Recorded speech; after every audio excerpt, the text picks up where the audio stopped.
I actually look at creativity as a conversation with the divine. I've always found that a lot of the time within the artistic space, as artists that are actually living off of the art that we create, it's so easy for us to become caught up in the commercialization of art and constantly asking ourselves the question, is this commercially viable enough? And sometimes when we often get stuck in that rut, it stops us actually from expanding and working within the natural flow of what creativity and creation is all about.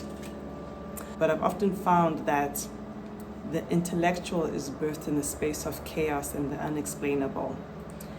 An area that isn't often spoken about are the ideas that creatives don't know how to explain, or ideas that seem to just come to us, because as people, I feel like we are sponges.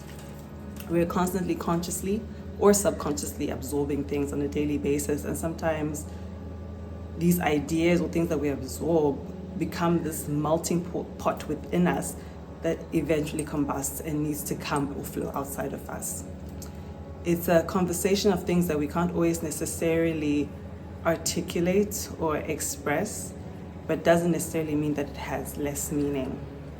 Because the desire that I already have to breathe it out into the world is reason enough for it to have to exist.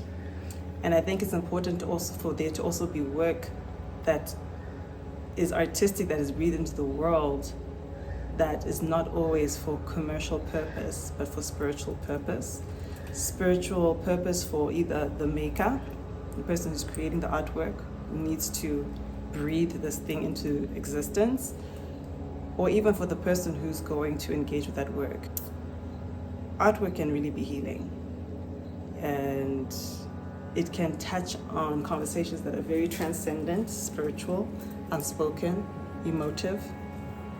And I think it's important for me to sometimes even share the things that cannot be intellectualized, the spiritual things that define things. And I'll end with a quote from Dr. Jordan Peterson, paraphrased, where he says that art comes from the depths of our souls.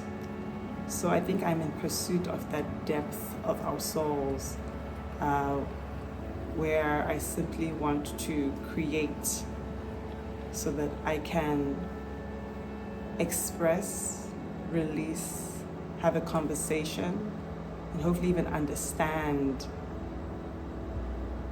this depth that exists within me as Danayi to the world.